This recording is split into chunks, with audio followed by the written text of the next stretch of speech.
তিনটা শক্তি এখানে কাজ করে।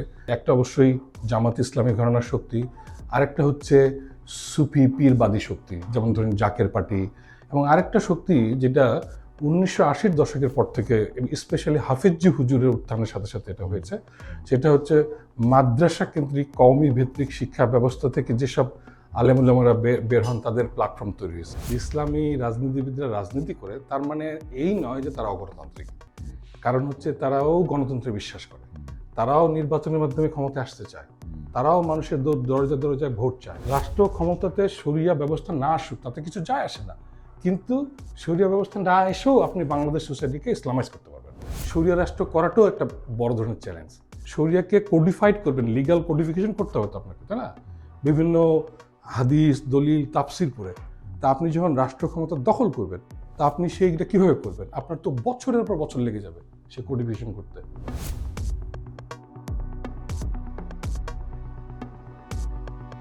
ধন্যবাদ ভিউয়ার্স। আজ আমাদের অতিথি ডক্টর হুমায়ুন কবির। ডক্টর হুমায়ুন কবির পড়াচ্ছেন কানাডার থমসন রিভার ইউনিভার্সিটি নৃবিজ্ঞান বিভাগে। ডক্টর হুমায়ুন কবির সেখানকার অধ্যাপক। তার কাজের মূল ক্ষেত্র হচ্ছে সাউথ এশিয়া, আরও যদি পার্টিকুলারলি বলি বাংলাদেশ। হুমায়ুন কবির মূলত কাজ করছেন ধর্মভিত্তিক রাজনীতি, মাদ্রাসা এডুকেশন, ন্যাশনালিজম, আইডেন্টিটি, এগুলো হচ্ছে তার মূলত তার কাজের ক্ষেত্র। এবং আমরা আজকে ডক্টর হুমায়ুন কবিরকে অতিথি হিসেবে পেয়েছি, এটা আমাদের একটা সৌভাগ্যের ব্যাপার। আমরা আশা করছি ডক্টর হুমায়ুন কবির আমাদেরকে বাংলাদেশের বর্তমান বা সমকালীন ইসলামিস্ট বা ধর্মভিত্তিক রাজনীতির যে গতি প্রকৃতি সে সম্পর্কে একটা ধারণা দেবেন। আমরা সে বিষয়ে ডক্টর হুমায়ুন কবিরের সঙ্গে কথা বলব। আমরা কথা না বাড়াই, আমরা হুমায়ুন কবিরের সঙ্গে আলোচনায় যাই। ডক্টর হুমায়ুন কবির, বাংলাদেশের ইসলামিস্ট রাজনীতির গতি প্রকৃতি কেমন দেখছেন আপনি? ধন্যবাদ আমাকে ডাকার জন্য আজকের এই আলোচনায়। এটা তো অনেক বড় প্রশ্ন, এটার উত্তর এক কথায় দেওয়া মুশকিল। তারপরেও কয়েকটা দিক আমি আলোকপাত করতে চাই। প্রথমত, আমরা কাদেরকে ইসলামিস্ট বলি এটা নিয়েও অনেক বিতর্ক করা যেতে পারে, কিন্তু যদি ইসলামী রাজনীতির কথা বলি তাহলে এই রাজনীতির অনেকগুলো দিক আছে। একটা দিক সেটা হচ্ছে যে অনেক সহজ করে বললে টপ ডাউন অ্যাপ্রোচ, যারা রাষ্ট্র ক্ষমতা দখল করতে চায়, ক্ষমতায় আসতে চায়। তো ক্ষমতায় আসারও অনেক ধরনের প্রক্রিয়া আছে, অনেকে ইলেকট্রাল প্রসেসে আসতে চায়। তো এটাকে আমরা বলতে পারি মানে উপর থেকে নিচে পরিবর্তন করার যে বাসনা। আরেকটা হলো যে bottom up approach. Bottom up approach হলো মানুষের জীবনের প্রাত্যহিক জীবন, মানুষের সংস্কৃতি, মানুষের ব্যক্তিগত লাইফস্টাইল, সেগুলো তো ইসলামী রাজনীতির প্রভাব। সো কোন প্রেক্ষিতে আমরা কথা বলবো সেটা একটা বিষয়, কিন্তু যদি দুইটাকে আমরা একটু লক্ষ্য করি, বাংলাদেশের পথ পরিক্রমার অংশ হিসেবে দেখি, তাহলে আমি বলবো যে দুটাতেই একটা বড় ধরনের পরিবর্তন আমরা দেখতে পাই, এবং এই পরিবর্তনটা অনেকটা সম্প্রসারণ দিকেই আগেছে। যদি আমি মাইক্রো লেভেলে কথা বলি, যদি বটম আপ অ্যাপ্রোচের কথা বলি নিচ থেকে, তাহলে আমরা বলতে পারি যে বাংলাদেশে অনেক ধরনের ধর্মীয় প্রবণতা বেড়েছে। মানুষের জীবন যাপনের ক্ষেত্রে ধর্ম একটা বড় উপাদেয় হয়ে দাঁড়িয়েছে। মানুষের চিন্তার ক্ষেত্রে, বিভিন্ন ধরনের ডিসকোর্স বলার ক্ষেত্রে, ইভেন কি ইতিহাস আশ্রয়ী যেসব আলোচনা, সেখানেও ইসলাম একটা বড় ধরনের উপাদেয় বা নিয়ামক হয়ে দাঁড়িয়েছে। রাষ্ট্রের সাথে ইসলামের সম্পর্কটা কি হবে, এই নিয়ে অনেক বিতর্ক হয়েছে। এটা শুধুমাত্র ইসলামী মানুষজনের ভেতরে হয়েছে, যারা ইসলামপন্থী তাদের ভিতরে তা না, যারা ইসলামপন্থী নয় তাদের ভিতরেও হয়েছে যে ইসলামের সাথে রাষ্ট্রের সম্পর্কটা কি হবে। এইখানে আমাদের এক ধরনের অস্পষ্টতা ছিল। এনিওয়ে, যেমন মাওলানা মওদুদী এক ধরনের স্পষ্টতা দেওয়ার চেষ্টা করেছেন যে আমরা ইসলাম ভিত্তিক রাষ্ট্র তৈরি করতে পারি। অনেকে মাওলানা মওদুদীকে 1941 সালে যখন জামাত ইসলাম ফর্ম করেন 40-এর দশকে, তখন অনেকে মাওলানা মওদুদীর এই আইডিয়াটাকে গ্রহণ করেন নাই। তারা বলেছে মাওলানা মওদুদী তো কোনো আলেম না, কোনো এক্সপার্ট না। ঠিক আছে, উনি আধুনিক শিক্ষা শিক্ষিত, উনি জার্মান ফিলোসফি পড়েছেন, মার্কসিজম পড়েছেন, ঠিক আছে, উনি ওয়েস্টার্নের অনেক কিছু নিতে চেয়েছেন। তো ওই অর্থে মাওলানা মওদুদীর আইডিয়াটা আবার অনেক ধরনের আলেম উলামা যারা কিনা ইসলামী শিক্ষা দীক্ষাগ্রস্ত, তারা বলেছেন যে না, এটা আমরা ব্যবহার করি না। একটা বিখ্যাত বই আছে মুত্তাহিদা কওম, যিনি লিখেছেন দেওবন্দের একজন মাওলানা ছিলেন, ওনার নাম হচ্ছে মাদানি। উনি মাওলানার আইডিয়াটাকে বাতিল করার চেষ্টা করেছেন যখন পাকিস্তান রাষ্ট্র জন্ম হবে সেই সময়। উনি বলেছেন যে মানে ইসলামী রাষ্ট্র তৈরি করতে হবে এমনটা না, এমন কোনো ধরনের শরিয়া ব্যাখ্যা আমরা দেখি না। আমরা ইন্ডিয়ার অখণ্ড ইন্ডিয়ার ভিতরেও বসবাস করতে পারি যদি আমাদের ধর্ম নিয়ে কোনো সমস্যা না থাকে, আমাদের ধর্ম প্র্যাকটিসে বাধা না দেওয়া হয়। তাহলে দেখা যাচ্ছে যে যারা ইসলামপন্থী, ইসলামী শিক্ষা দীক্ষা দীক্ষিত, তারা যে মতবাদগুলো তৈরি করেছে, এই মতবাদগুলো তৈরি করতেও এক ধরনের রেজিস্ট্যান্স হয়েছে, এক ধরনের ডিবেট হয়েছে, বিতর্ক হয়েছে। তো এই ডিবেট, বিতর্ক, রেজিস্ট্যান্স এগুলো সবগুলোই আসলে মডার্ন প্রপঞ্চ, আধুনিক প্রপঞ্চ আমরা বলতে পারি, তাই না? তো সেই অর্থে যদি আমরা বলি, তাহলে বাংলাদেশে আমরা তিনটা বড় বড় ইসলামী শক্তির দেখতে পাই। এবং এটা দেখবার জন্য আমি একটা পদ্ধতির কথা সবসময় বলি, সেটা হচ্ছে ঐতিহাসিক পলিটিক্যাল হিস্টোরিক্যাল কনজাংচার বা ট্রাজেক্টরি যদি বলি, তাহলে ঐতিহাসিক রাজনৈতিক পথ পরিক্রমা। ইসলামের রাজনীতি সবসময় এক থাকে নাই। আমরা পাকিস্তান এই পরিক্রমায় আমি সাধারণত বলি যে কয়েক ধরনের প্যারাডাইম আছে। একটা প্যারাডাইম হলো পাকিস্তান রাষ্ট্র যখন তৈরি করার চেষ্টা করা হয়, তখন ইসলাম একটা লাইক মানে প্যান ইন্ডিয়ান মুসলিমদের একটা একটা ঐক্যের প্রতীক হিসাবে ইসলামকে মোবিলাইজ করা হয়েছে, ধর্মকে মোবিলাইজ করা হয়েছে। এবং সেটা আমরা বলতে পারি ইন্টিগ্রেটিভ প্যারাডাইম, মানে সংহতির প্যারাডাইম। তারপরে আমরা যখন পাকিস্তান রাষ্ট্র হলো, তখন আমরা দেখতে পাই এক ধরনের অসংহতি, ডিসইন্টিগ্রেটিভ প্যারাডাইম। কারণ বাংলাদেশ রাষ্ট্র পূর্ব পাকিস্তান ওই সময় ছিল, তারা বুঝতে পারলো যে না, ধর্মের নামে যে রাষ্ট্র করছে সেটা, সেই রাষ্ট্রও আসলে অসাম্যের হতে পারে, অনেক ধরনের ইনজাস্টিস, অনাচারিতা হতে পারে, হ্যাঁ, সেখানে অনেক ধরনের দ্বন্দ্ব থাকে। এবং তারা তখন সেখান থেকে এক ধরনের ওই প্যারাডাইমটার শিফট ঘটলো, অসংগতি বা ডিসইন্টিগ্রেটিভ প্যারাডাইম হলো। 1971 আসলো, আমাদের নতুন রাষ্ট্রের জন্ম হলো। তারপরে আমরা দেখলাম যে আস্তে আস্তে মানে বিশেষ করে 70-এর দশকের শেষের দিকে দেখা গেলাম এক ধরনের রেটোরিক্যাল প্যারাডাইম তৈরি হলো। রেটোরিক্যাল প্যারাডাইম বলতে বোঝাচ্ছি মানে কথা সর্বস্ব ইসলামী রাজনীতি শুরু হলো। যেমন সংবিধানে যুক্ত করা হলো বিসমিল্লাহির রহমানির রহিম থেকে শুরু করে অনেক কিছু, আল্লাহর উপর পূর্ণ আস্থা, অনেক কিছু যুক্ত হলো।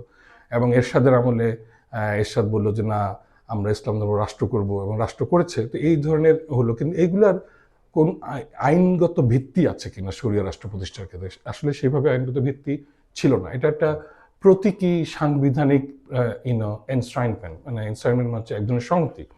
কিন্তু আবার আমরা দেখতে পেলাম ইসলামের একটা উত্থান ঘটলো। তারপরে আমরা দেখলাম যে না, সেকুলারিজমকে ফেরায় নেওয়ার চেষ্টা করা হলো, ধর্মের ফেরায় নেওয়ার চেষ্টা করলো, কিন্তু ইসলাম রাষ্ট্র হিসেবে ধর্ম হিসাবে থাকবে, বিসমিল্লাহির রহমানে থাকবে। এক ধরনের ফিউশন প্যারাডাইমের জন্ম হলো, ঠিক আছে? এখন ফিউশন প্যারাডাইমের পর এখন আমরা যেটা দেখতে পাই, এক ধরনের, আমি এটাকে বলি এক ধরনের রেজিস্ট্যান্স প্যারাডাইম। রেজিস্ট্যান্স প্যারাডাইম এই অর্থে যে ইসলামকে একটা রেজিস্ট্যান্স টুল হিসাবে ব্যবহার করা হয়। যেমন আমাদের রাষ্ট্রের কাঠামো কি হবে, আমাদের ইতিহাস আশ্রয়ী যে রাজনীতি, হ্যাঁ, এবং সম্ভবত বাংলাদেশই সবচেয়ে বেশি ইতিহাস আশ্রয়ী একটা রাজনীতি, যেখানে ইতিহাসের ভেতর দিয়ে সবাই তাদের এক ধরনের লেজিটিমাইজেশন খোঁজে। এই ইতিহাস আশ্রয়ী যে নির্ভরতা প্রতিদিনের রাজনৈতিক আলোচনার ভিতরে, যে কে কি করছে, কে ঘোষণা দিছে, কে ঘোষণা দেয় নাই, ঠিক আছে, এইসব, বা কে স্বাধীনতা যুদ্ধের বিপক্ষে বলছে, কে পক্ষে ছিল, এই যে ইতিহাস আশ্রয়ী রাজনীতি, এই রাজনীতির ভিতর দিয়ে আসলে বাংলাদেশের রাজনীতি ডিফাইন করতে চায় যে আমার লেজিটিমেসিটা কতটুকু, আমার মানে আমি কেন বেশি গুরুত্বপূর্ণ, তাই না?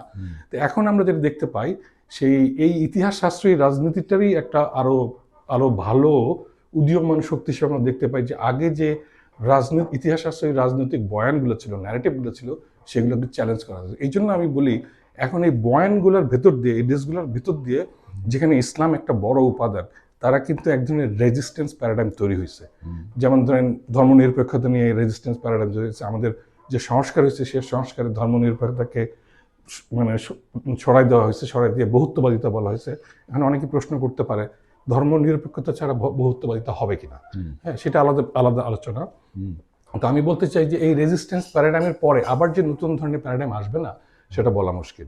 আর একটা জিনিস আমি বলতে চাই, তিনটা শক্তি এখানে কাজ করে আমার গবেষণা থেকে আমি দেখতে পাইছি। একটা অবশ্যই জামাত ইসলামী ঘরানার শক্তি, আরেকটা হচ্ছে সুফি পীরবাদী শক্তি, যেমন ধরেন জাকের পার্টি, এবং আরেকটা শক্তি যেটা 1980-র দশকের পর থেকে স্পেশালি হাফিজি হুজুরের উত্থানের সাথে সাথে এটা হয়েছে, সেটা হচ্ছে মাদ্রাসা কেন্দ্রিক কওমি ভিত্তিক শিক্ষা ব্যবস্থা থেকে যেসব আলেমুলামারা বের হন, তাদের প্ল্যাটফর্ম তৈরি হয়েছে। এবং এটা আমার গবেষণায় আমি দেখেছি যে 80-র দশকের পর থেকে শুরু হয়েছে। প্রথমে হাফিজি হুজুরের সাথে সবাই একসাথে ছিলেন। হাফিজি হুজুর যেহেতু একজন প্রতীকী সুফি ছিলেন এবং উনি একজন বড় মৌলানা ছিলেন, উনি 2বার প্রেসিডেন্ট নির্বাচন করেছেন। কিন্তু 90-র দশক থেকে দেখি যে ওখানেও ফ্যাকশন তৈরি হয়েছে। হ্যাঁ, সাইকুল হাদিস আল্লামা আজিজুল হক এক ধরনের গ্রুপ করেছেন, মুফতি ফজলুল হক আমিনী এক ধরনের গ্রুপ করেছেন, এভাবে গ্রুপ হয়েছেন। কিন্তু আলটিমেটলি ওই ধারাটাকে আমি বলি যে কওমি মাদ্রাসা ভিত্তিক একটা রাজনৈতিক দল, যারা কিনা জামাতে ইসলামের সাথে দ্বিমত পোষণ করেন, যারা কিনা সুফিদের সাথে, যারা বেশি সুফি পীরবাদী তাদের সাথে জীবত করেন। আপনি বললেন যে ধর্মর অবস্থানটা কি হবে একটা রাষ্ট্রে, সেটা ফিক্স আপ হলো না। এর কারণগুলো কি? কেন আমরা এটাকে মিনিমাইজ করতে পারলাম না?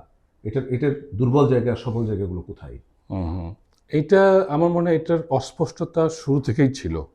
এক ধরনের ন্যারেটিভ আমরা দেখেছি যে বাঙালি মানে বুদ্ধিজীবীরা দাঁড় করিয়েছেন, এবং সেই ন্যারেটিভটার যে পুরোপুরি বাতিল করে দিবেন সেটা বলা মুশকিল।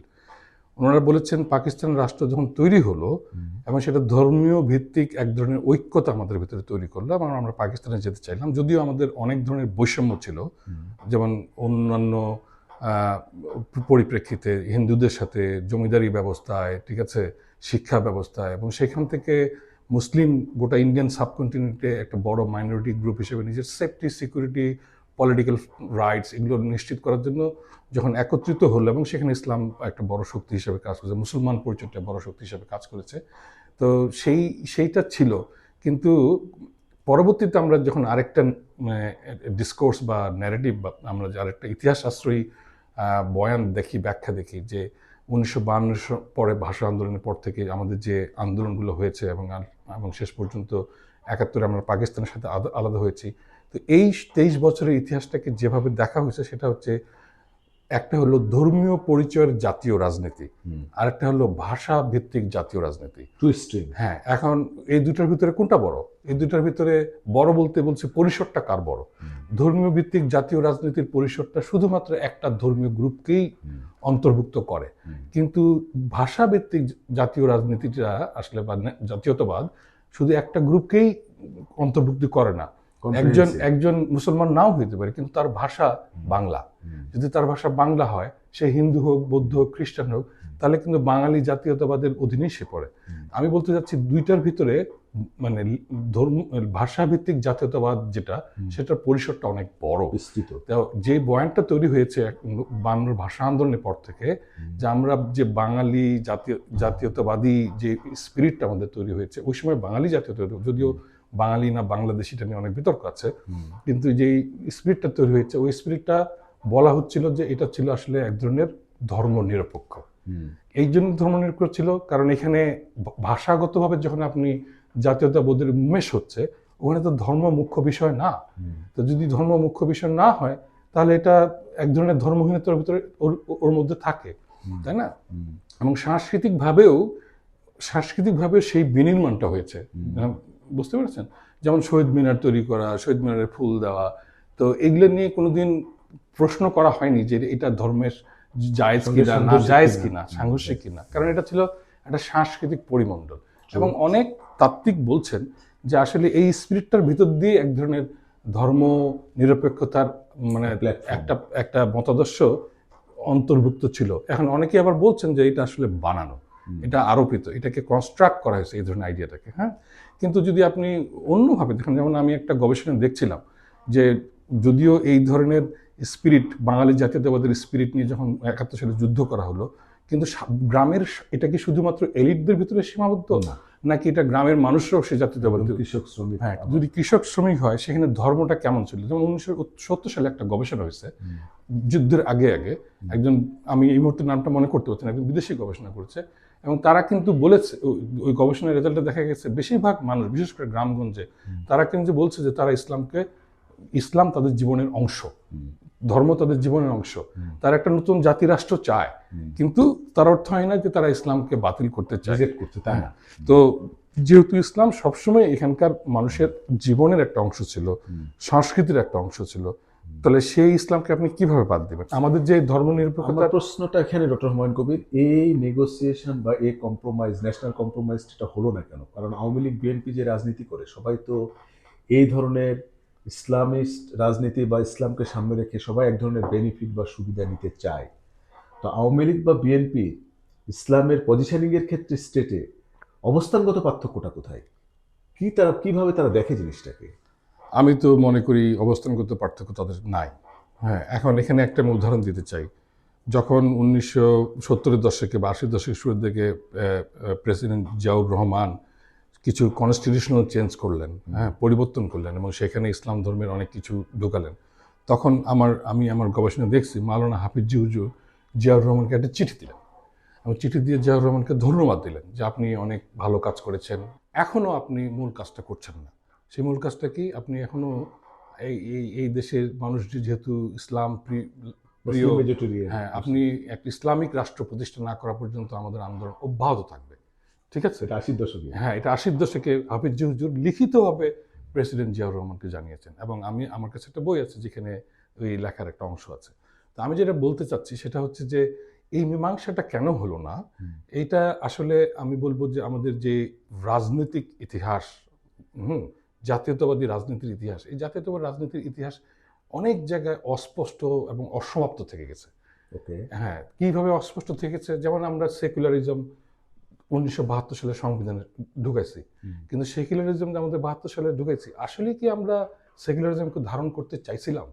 সেইটাও একটা বড় প্রশ্ন। হ্যাঁ, আবার যখন 70-এর দশকে শেষের দিকে বা 80-এর দশকে যখন ইসলামের উত্থান হলো, তখন আসলে ইসলাম ধর্মটার সাথে রাষ্ট্রের সম্পর্কটা কেমন হবে সেটা নিয়ে কি আমরা আমাদের কোনো ধরনের আলোচনা হয়েছিল? আমাদের বোঝাপড়া হয়েছিল? হয়নি।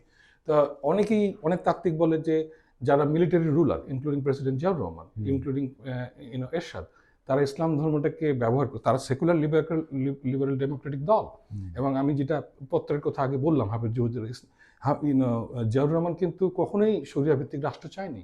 উনি একজন আধুনিক রাষ্ট্রই চেয়েছে, ঠিক আছে, মডার্ন স্টেটই চেয়েছে। কিন্তু আমার প্রসঙ্গটা হলো এই যে ইসলামের যখন উত্থান ঘটা শুরু হলো, আবার পুনর্জাগরণ শুরু হলো, তখন কি আমরা আসলেই আমাদের সেকুলার লিবারেল দলগুলো ভাবছে ইসলামের সাথে রাষ্ট্রের সম্পর্ক কী হবে বা আমাদের জনগণ কিভাবে দেখতে চায়?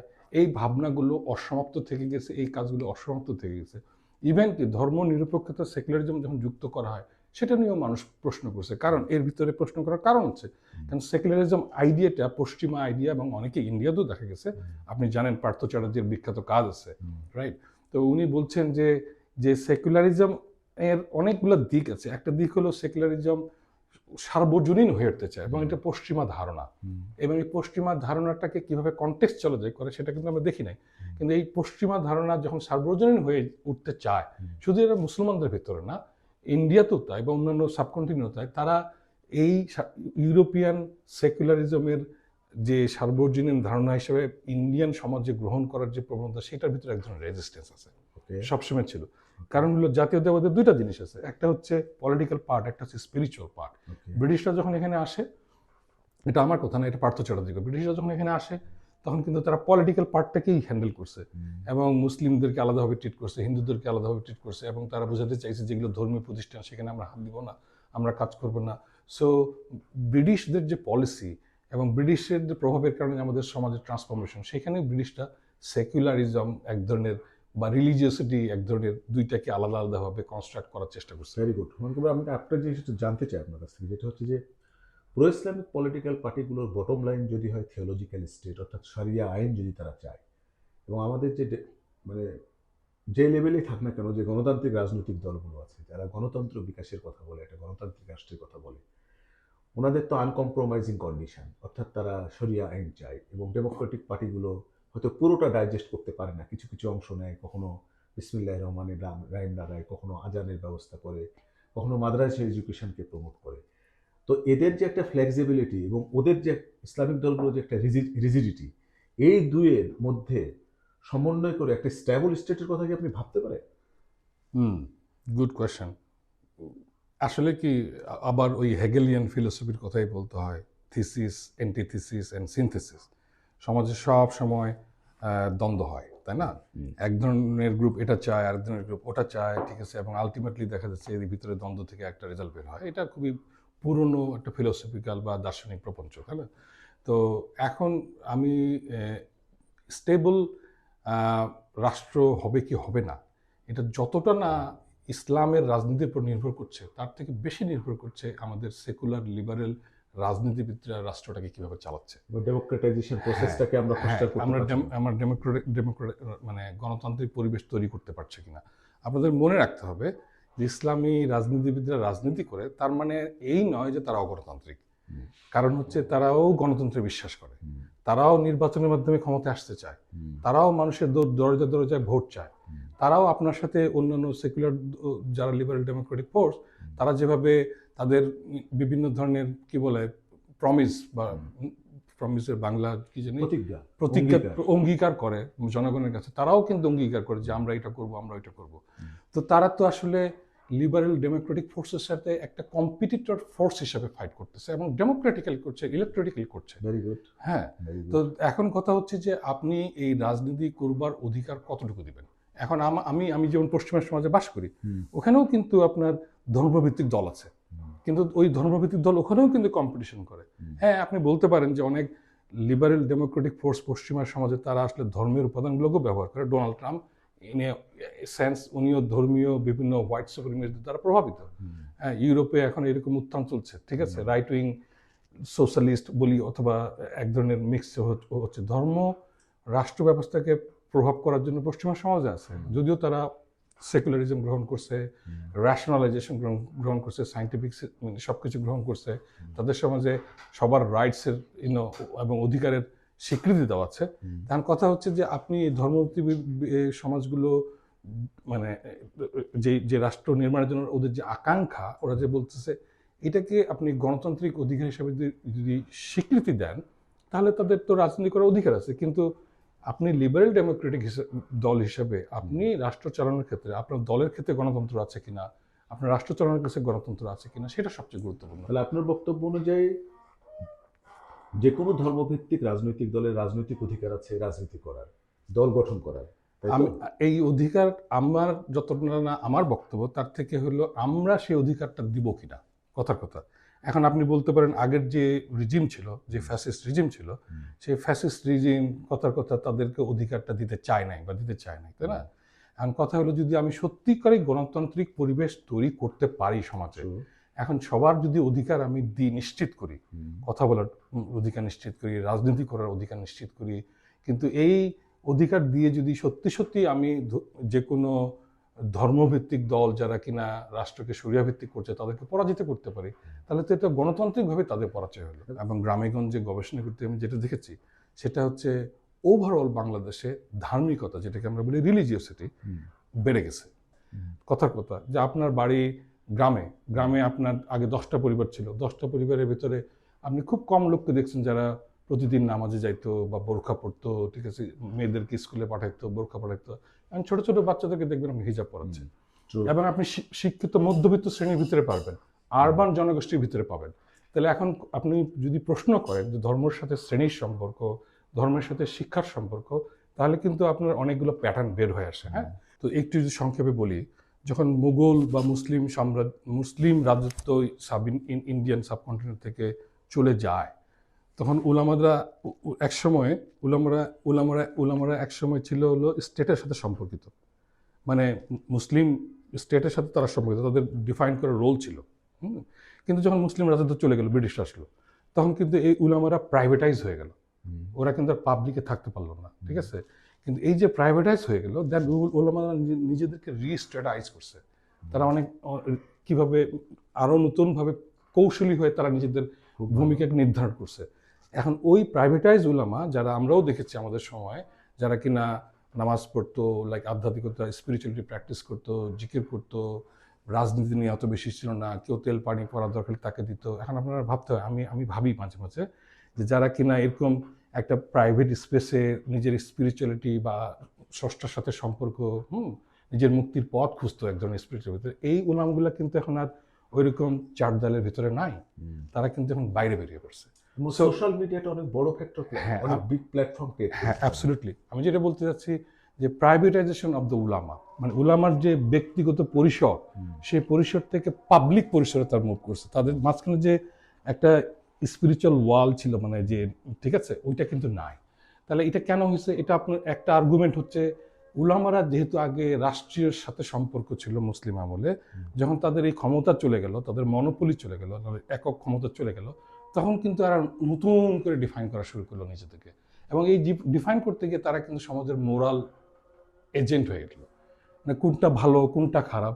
তাহলে এই উলামাদের যে ব্যাপক প্রচার প্রসার, এবং এই প্রচার প্রসারটা এমনিও হয়নি, এটার একটা পলিটিক্যাল ইকোনমি আছে। যেমন ধরেন বাংলাদেশে আপনি স্কুল প্রতিষ্ঠা করবেন, মাদ্রাসা প্রতিষ্ঠা করবেন, সেটা নিয়ে কোনো সুনির্দিষ্ট ল নাই। আপনি অন্য দেশে ইচ্ছা করলে স্কুল প্রতিষ্ঠা করতে পারবেন না গভর্নমেন্টের অনুমোদন ছাড়া। আপনি এখানে ধরেন রাস্তাঘাটে সব জায়গায় আপনি ইচ্ছা করলে একটা ক্যাডেট মাদ্রাসা, একটা এলিমেন্টারি মাদ্রাসা, একটা হাফেজ মাদ্রাসা আপনি করতেছেন। তো দেখা যাচ্ছে এরা যেভাবে এভাবে জ্যামিতিক হারে যে এদের যে মানে মাদ্রাসা তাদের একটা প্রধান প্রতিষ্ঠান, ওরা এবং ওদের একটা প্রধান আয়েরও সূত্র উঠতে, এরা যে এইভাবে জ্যামিতিক হারে যখন বাড়ছে এবং এরা কিন্তু সমাজে ছড়াই গেছে এবং ইসলামাইজেশনে অনেক ব্যাপক ভূমিকা রাখছে। তো এই ব্যাপক ভূমিকা রাখার কারণে এখন কিন্তু আপনি নিজেও অফিস থেকে আসার সময় হয়তো আল হাজারির বা উমুক মৌলানার একটা ভিডিও দেখতেছেন, হ্যাঁ, এবং আপনি সেই ভিডিও অনুযায়ী কিছু করার চেষ্টা করছেন। তো ইসলামের রাজনীতির আরেকটা দিক হলো, ইসলাম শুধু রাষ্ট্র নিয়েই চিন্তিত না। রাষ্ট্র ক্ষমতাতে শরিয়া ব্যবস্থা না আসুক তাতে কিছু যায় আসে না, কিন্তু শরিয়া ব্যবস্থা না এসেও আপনি বাংলাদেশ সোসাইটিকে ইসলামাইজ করতে পারবেন। এবং সেটা কিভাবে করবেন, সেটা হলো ইসলাম শুধুমাত্র আপনার ব্যক্তিগত স্পিরিচুয়ালিটির জায়গা না। ইসলামকে আপনি মানে ব্যবহার করবেন এমনভাবে যে আপনি আরেকজনকে ডিফাইন করবেন, বলবেন যে তুমি এরকম, তুমি এরকম। এবং ইসলাম হচ্ছে আপনার ব্যক্তিগত জীবনাচরণকে ডিফাইন করবে। It's part of your lifestyle.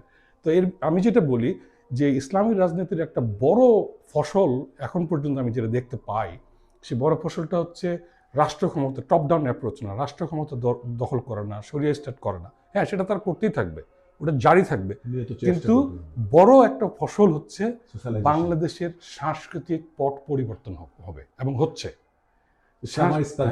হ্যাঁ, তো তার মানে আপনার বাংলাদেশের সাংস্কৃতিক পট পরিবর্তনের জন্য বা আপনার সাংস্কৃতিক পট পরিবর্তনের অংশ হিসাবে আপনি কি ড্রেস পরবেন, আজকে কিভাবে পরবেন, আপনি দাড়ি রাখবেন কিনা রাখবেন, কতটুকু রাখবেন, কোন খাবার খাবেন, ঠিক আছে।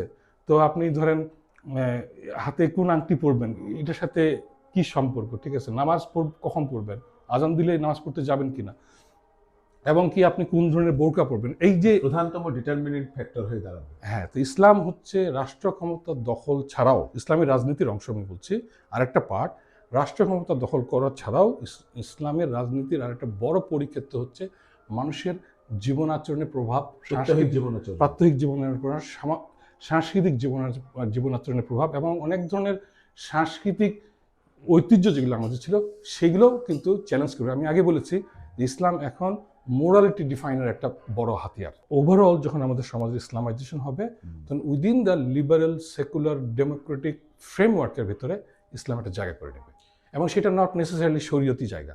আপনি পাকিস্তানের কথা মনে রাখেন, পাকিস্তান কিন্তু ইসলামিক রিপাবলিক বলে, একজন একটা ইসলামিক, কিন্তু পুরোপুরি শরিয়া রাষ্ট্র নয়। কিন্তু পাকিস্তান কিন্তু শরিয়া ভিত্তিক অনেক কিছু ইসলামিক অনুশাসন, রুল, নীতিমালা কিন্তু রাষ্ট্রের ভিতরে ঢুকাই ফেলছে। পূর্ণাঙ্গ শরিয়া রাষ্ট্রকে আমরা পাই, কোথাও দেখতে পাই? অ্যাবসলিউটলি, পূর্ণাঙ্গ শরিয়া রাষ্ট্রের উদাহরণ কোথাও নাই। হ্যাঁ, এখন আমি বলি সেটা হচ্ছে যে শরিয়া রাষ্ট্র করাটাও একটা বড় ধরনের চ্যালেঞ্জ। কারণ আপনি কিভাবে, অনেক স্কলার আছে যারা কাজ করেন, তারা বলছে শরিয়া রাষ্ট্র করাটা অলমোস্ট ইম্পসিবল। কিভাবে করবেন, শরিয়াকে কোডিফাইড করবেন, লিগাল কোডিফিকেশন করতে হবে তো আপনাকে, তাই না, বিভিন্ন হাদিস, দলিল, তাফসির পড়ে। তা আপনি যখন রাষ্ট্র ক্ষমতা দখল করবেন, তা আপনি সেইটা কিভাবে করবেন, আপনার তো বছরের পর বছর লেগে যাবে সে কোডিফিকেশন করতে। তো ওই অর্থে এমন কোনো ইউনিভার্সাল সার্বজনীন কোনো সংবিধান বা আইন বা দলিল দেওয়া নাই যেটাতে ইসলামী রাষ্ট্র পরিচালনা, শরিয়া রাষ্ট্র সম্ভব। এবং জামাত ইসলামী ধরেন বাংলাদেশে রাষ্ট্র ক্ষমতায় খালিফাত স্টেট বা শরিয়া স্টেট তৈরি করতে চায়। আবার আমি যখন নেপালে গেছি, ওখানে দেখছি ওরা ওখানে সেকুলারিজম চায়, যেখানে ইন্ডিয়া জামাত ইসলামের সেকুলারিজমের পক্ষে কাজ করে। জামাত ইসলাম, হ্যাঁ, সেকুলারিজমের পক্ষে কাজ করে, কারণ ওখানে ওরা মাইনরিটি, ওদের সেকুলারিজম দরকার। ওরা হিন্দুত্ববাদী রাষ্ট্রের বিরুদ্ধে, ওরা সবসময় বলে সেকুলারিজম দরকার। পাকিস্তানে আর বাংলাদেশে যেহেতু মেজরিটি, একই জামাত ইসলাম, একই প্রবক্তা, এখানে কিন্তু এরা বলে যে আমাদের ইসলামী রাষ্ট্র দরকার। ও মাই গড, তিনটা ডিফারেন্স। হ্যাঁ, এখানে কিন্তু এরা মেজরিটেরিয়ান মানে দর্শন, মানে কি বলবো, সংখ্যা আধিক্যের যে দর্শন, সেটাকে রাজনীতি সেটা ফলো করে। ওখানে হলো সংখ্যা লঘুর রাজনীতি ফলো করে। এবং সংখ্যালঘু রাজনীতি ফলো করতে গিয়ে ওখানে ধর্মনিরপেক্ষতা চায়। দে নিড প্রোটেকশন, ধর্মনিরপেক্ষতা হলে প্রোটেকশন পাবে। আর এখানে যেহেতু সংখ্যা আধিক্যের রাজনীতি করে, এই সংখ্যা আধিক্যের রাজনীতি তারা এখানে ডমিনেন্ট ফোর্স হয়ে আসতে চায়। ধন্যবাদ doctor Humayun Kabir. Bottom line খুব চমৎকার বলেছেন যে গণতান্ত্রিক চর্চা এবং গণতান্ত্রিক বিকাশ যদি উৎসাহিত হয় তবে আমরা একটা বহুত্ববাদী সমাজ পাবো। ডক্টর হুমায়ুন কবিরের এক্সপেকটেশনটা তাই, যে গণতন্ত্র বিকশিত হোক, আমরা একটা বহুত্ববাদী সমাজ যেন বিনির্মাণ করতে পারি, একটা সহনশীল রাষ্ট্র যেন আমরা বিনির্মাণ করতে পারি। ধন্যবাদ ডক্টর হুমায়ুন কবির, আপনার মূল্যবান সময় দেওয়ার জন্য। থ্যাংক ইউ, ধন্যবাদ আপনাকে।